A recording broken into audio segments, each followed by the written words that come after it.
So let's talk for a few minutes about this notion of evangelism in student ministry. Steer's view this week, the gospel lens, and by that, Steer would define that the primary driving impetus behind student ministry should be evangelism. Um, both the evangelism of the student, but then more so the mobilization of the students to be evangelists in the places that God has them. Now, there are a couple of compelling reasons for this. I think the nature of the fact that, in light of Second Corinthians, those who have received reconciliation are then agents of reconciliation. So, this being true, we would not want to divorce a student's salvation from them being a missionary, from them being an evangelist. We would want to connect to those two. You're saved, and now go. This seems to be the nature of God's command. And then, secondly, and probably more pragmatically, students are positioned to be far more effective evangelists to their peers than are adults.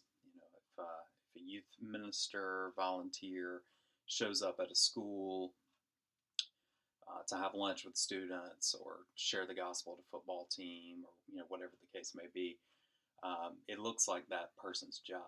They're supposed to do that. They're adults.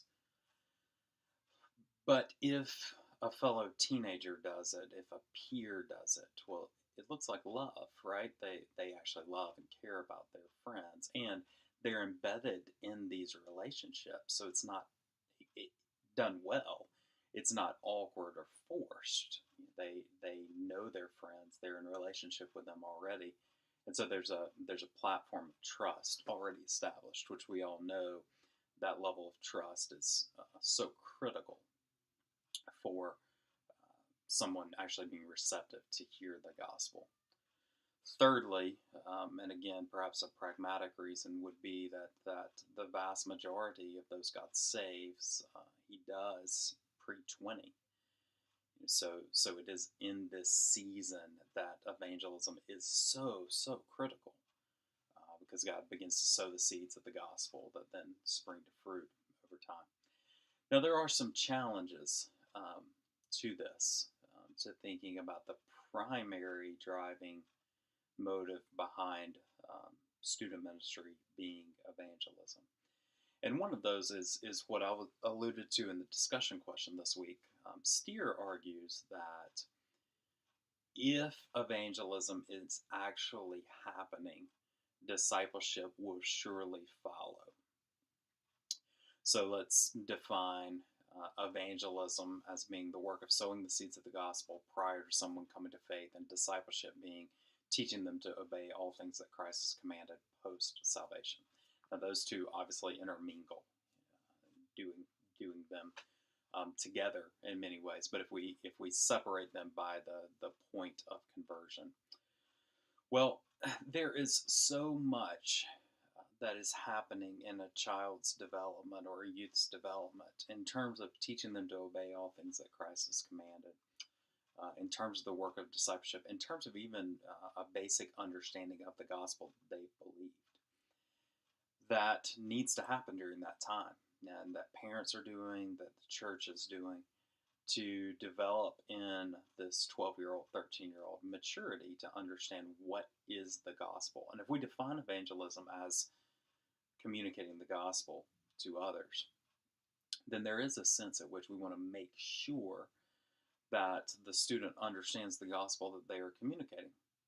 If not, we send out agents of reconciliation that don't really understand reconciliation, or perhaps testify to the gospel in all sorts of fallen and broken ways.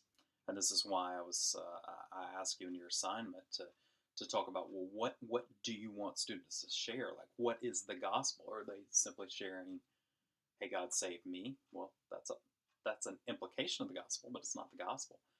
Are they sharing prayers so that you go to heaven when you die? Well, that's a piece of the gospel, but It doesn't really get after who Jesus is and what he did and why it matters. So we want to make sure that when we're releasing evangelists, we're releasing them at least with a basic understanding of what it is that they're evangelizing someone to or with. But then the argument can be made on the flip side. Well, where's the threshold of that? Like, how much does someone have to understand to be able to evangelize? You have people in the scriptures like the blind man who says, "Yeah, I don't know much, but all I know is I was blind and now I see." So can't testify to much, but there's something. Or the Samaritan woman at the well. I don't know, but this guy told me everything about my past and testified that he's the living water. Come and be saved. And obviously, people are converted. So, what is it that a student needs to understand in order to uh, fully and rightly be able to communicate the gospel? And as with everything, there's a both and tension here, right? We can't say student ministry is all discipleship because then we divorce that from evangelism. We undermine this critical season that students are embedded in these relationships. And we teach them that you're reconciled, but you're not supposed to be a reconciler. That's not what we want to do. But at the same time, to say that student ministry is all evangelism really undermines the responsibility we have to teach our children the ways of the Lord, to disciple them in the faith. And what I would argue is these things have to be going on concurrently, that we have to be discipling kids in the faith, teaching them to obey all things that Christ has commanded. And while they're doing that, they're speaking of the gospel. And at the early stages of this, it may mean speaking about the gospel in terms of, man, I'm learning, I'm being discipled in this church. My parents are teaching me, you ought to come, friend, you ought to come and be a part of this. I can't really explain it fully, but my pastor could, or my youth worker could, or my parents could. So there's a partnership in this evangelism work. Over time, the hope would be that as this child youth comes to more fully understand the gospel, they're able to do it over the lunch table themselves and communicate the gospel clearly and compellingly to their peers. And what we hope would set a life pattern of being able to do this.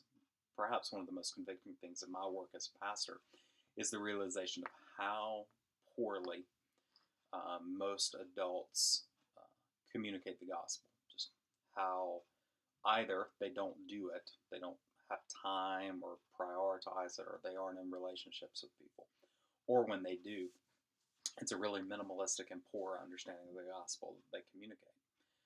What they say is just really broken and unhopeful and doesn't get at the heart of who Jesus is, why he came, how he redeems sinners, and why that matters, what faith and repentance looks like in the life of a believer.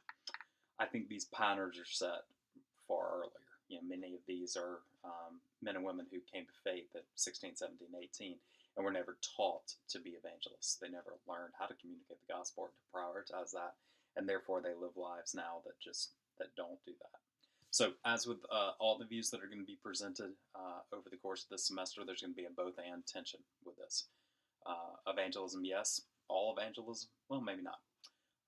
And so that then points us forward to our discussion for next week. Hope you guys have a wonderful week.